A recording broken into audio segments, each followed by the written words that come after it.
यह कथा है एक छोटे से गांव की जहां शांति और हर्ष का माहौल था। उस गांव में एक सयानी और कुशल महिला रहती थी जिसका नाम था जानकी। जानकी का एक बड़ा परिवार था जिसमें उसका बेटा रामू, बहू सीता और उनकी 3 छोटी बच्चियां शामिल थीं। जानकी की रसोई पूरे गांव में मशहूर थी क्योंकि वह हर पकवान को अपने हाथों से बनाकर स्वाद में 4 चांद लगा देती थी। समय बीतता गया और जानकी के अब बूढ़े होने के कारण उसकी हालत कमजोर होती गई। उसने अपने बेटे और बहू को बुलाकर कहा, रामू और सीता, मेरी तबीयत अब ठीक नहीं रहती, इसलिए मैं चाहती हूँ कि आज से रसोई की जिम्मेदारी तुम दोनों संभालो। लेकिन याद रखना, इस रसोई में हमेशा प्यार और सहयोग बना रहे। रामू और सीता ने उसकी बात मान ली और रसोई का काम संभालने का जिम्मा लिया। लेकिन जब रसोई का जिम्मा उनके ऊपर आया तो आपसी मतभेद शुरू हो गए।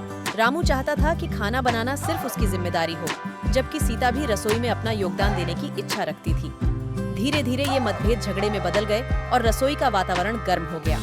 इस समस्या को सुलझाने के लिए जानकी ने एक दिन दोनों को अपने पास बुलाया और कहा, देखो बच्चों, रसोई का बंटवारा कैसे किया जा सकता है। एक रास्ता निकालना ही पड़ेगा ताकि सब कुछ शांति से चले।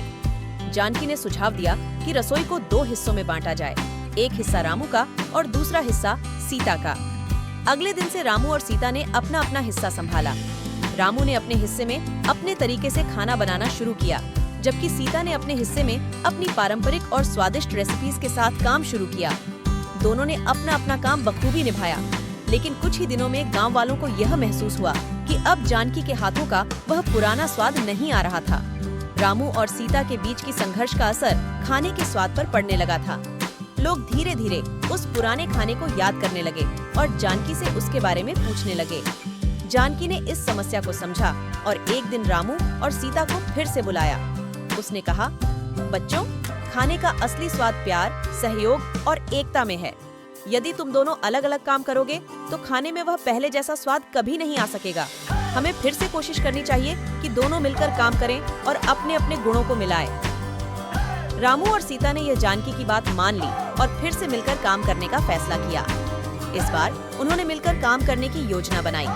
रामू ने सीता की रेसिपीज को ध्यान से सीखा और सीता ने रामू के खाना बनाने के तरीकों को समझा।